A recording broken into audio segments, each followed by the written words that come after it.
na siguro para i-share ko naman sa inyo yung shop ko. Wow, may shop na. Kailangan ko lang kasi na magkaroon na ng sariling space kung saan magagawa ko ng payapa at tahimik yung aking mga obra. Wow!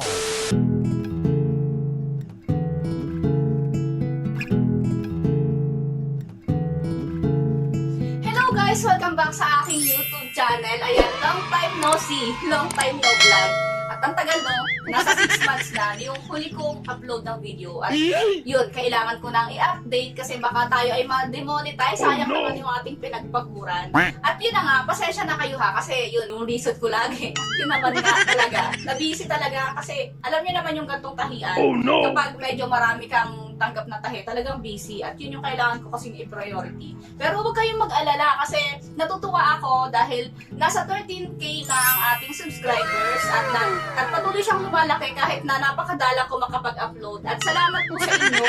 Katunayan lang na napaka-makabuluhan yung mga ginagawa nating videos kaya hindi ko po ito ititigil. Tuloy-tuloy lang basta po may time ako. Ayan. Salamat po sa lahat ng mga sumusuporta. At ngayon din, naisip ko para panahon na siguro para i-share ko naman sa inyo yung shop ko. Wow, may shop na. Wow! Naririnig niyo ba yung may manok? Lutuin ko mamaya eh.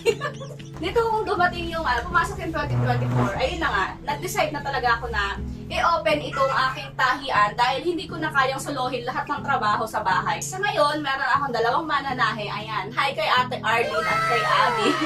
Hello, ayan ang aking mga kasama dito na kung dahil sa kanila gumaan yung trabaho ko kasi noon talaga pa-stress na ng pa-stress yung nararamdaman ko tsaka yung itsura ko, Diyos ko, dahil ako na lang yung gumagawa, tapos diba, plus bahay pa, tapos may mga alaga pa ako sa bahay. Mula sa asawa hanggang sa mga anak.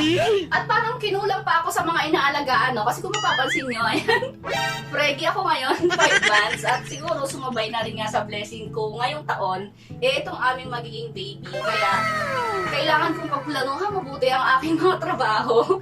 So ngayon, kailangan ko lang kasi na magkaroon na ng sariling space kung saan magagawa ko ng payapa at tahimik yung aking mga obra. Yes, kasi ito kasing tahian ko, Wow! ang unang naging layunin ko talaga nito is para sumaya lang ako. So naging libangan ko siya kasi 'di ba hindi naman talaga ako mananahe. So ang passion ko talaga is arts. So nung nalaman ko yung pagtatahi, talagang arts din pala siya.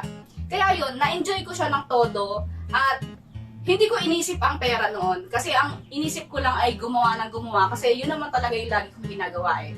At ayun, nag-enjoy ako sa mga output, yun, saka sumunod na kumikita na pala ako hanggang ngayon nag-full blast na tayo. Nababasa ko po lahat ng mga comment yun sa mga videos ko at pasensya na kayo kasi nga yun nga nitong mga nakaraan hindi ko siya naging priority, medyo napabayaan ko yung YouTube. Bale, tinitingnan-tingnan ko lang siya at ayun, hindi ako nakakapag-reply. Ngayon, unti-unti natin sa mga videos na gagawin ko, magiging topic ulit natin yung paano ba magsimula ng ganitong business. At ayun nga, medyo maganda-ganda na meron na akong ma-share sa inyo araw-araw. Pwede tayo mag-daily vlog, taray.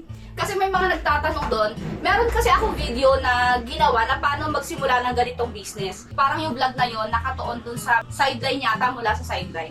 So ngayon, unti-untiin ko na i-share sa inyo na iba-iba kasing uri yung mga nagtatahi eh. Hindi lahat ay kayang bumuo ng dress, di ba? Alam nyo na, maraming mga kaya lang ay magpatakbo ng machine or puro diretso, puro kortina. Pero nakaka-inspire talaga kapag nakakita ka ng iba-iba yung nagagawa mo. At siguro, ang advantage ko kasi, dahil mahilig ako mag-drawing, ayun, nasusunod ko yung kung ano man yung request na design.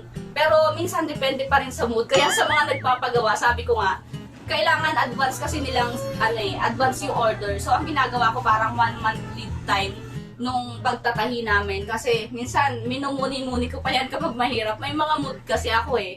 At hindi ko siya magawa minsan pag talagang wala ako sa mood.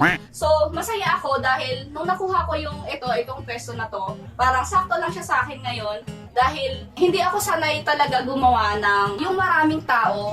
Tapos, ang gulo ng isip, Kasi sa bahay, talagang kailangan ko lang siyang i-survive kasi syempre, kumbaga maganda yung peso, sa bahay ka lang tapos nagtatahi. Pero nung dumami na yung trabaho ko, medyo yun nga, na-stress na ako, nagugulahan na ako. So, kailangan ko ng lugar. Ang gusto ko lang naman mangyari is talagang yung lugar na kung saan tahimik ako nakakagawa.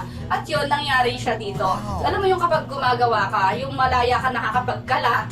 Kasi kapag artistic yung tao at yung mga creative na tao, talagang makalat daw talaga. Kaya huwag na kayo magtaka sa akin. Alam mo yung magugupit ka, maglalabas ka ng mga tela or ano man ng mga papel na hindi mo inaalalang ligpitin agad. Di kagaya ng nung nasa bahay ako, Diyos ko. Kapag hindi ko iniligpit agad, disaster na yung itsura kasi yun din kasi yung bahay namin eh. So magkakalat din ng mga laruan yung mga anak ko. So medyo hindi na rin siya healthy talaga. At yung kwarto namin, na-invade na siya ng mga tela. So sabi ko, ayoko na ng ganito next year. Kailangan ko nang ayusin. Kaya ayun, medyo napumaya pa ang utak ko dito. Kasi may sarili na akong space.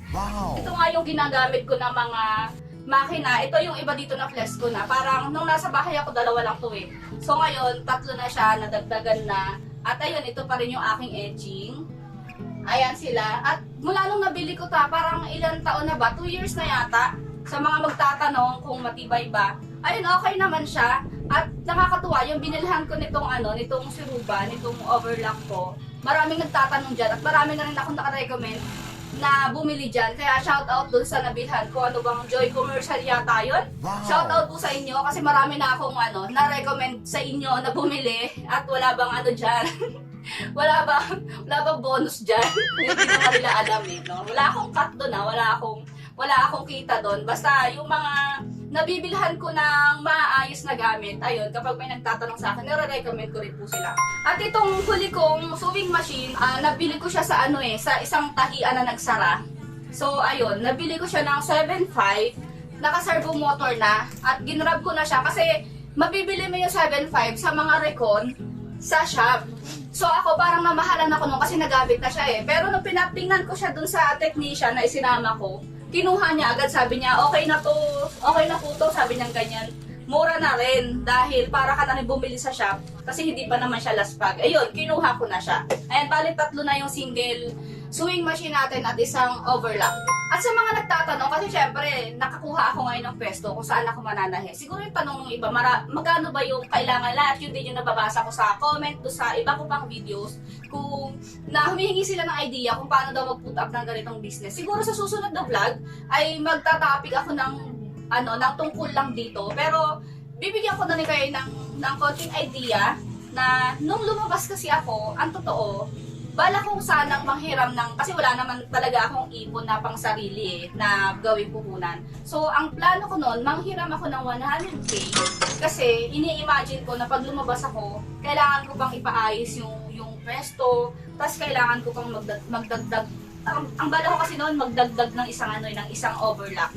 Yun yung plano ko. So, ang dami kong plano nun. Pero yun, hindi na kasi natuloy kasi naisip ko din na mapipressure akong magbayad since hindi naman sarili yung puhunan ko. So, nung lumabas talaga ako dito, wala talaga akong pera.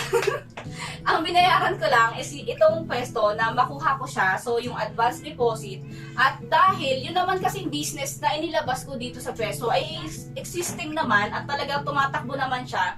So, na-realize ko na hindi ko naman pala talaga kailangan ng malaking puhunan. Pero kung kayo ay yung mga nag-uumpisa pa lang na magpuput up ng gantong business, medyo malaki nga rin talaga yung kailangan nyo. Dahil kung wala pa kayong machine, kung wala pa kayong mga tela, at yung nagsisimula pa lang talaga kayo, kailangan nyo pa ng mga packaging, mga ganyan, kailangan nyo talaga ng pera. At ito topic natin yan sa susunod pa nating mga vlog. At hanggang dyan lang muna siguro para sa mga hindi pa nakakaalam ng aming pwesto. Ayan, hanggang sa muli nating vlog, magkita-kita tayo. Thank you po sa inyong panonood. Sana wag kayong magsawa na panoorin yung mga videos na ginagawa ko. At thank you po sa mga nagme-message at sa mga nagko-congrats dito sa dito sa shop ko.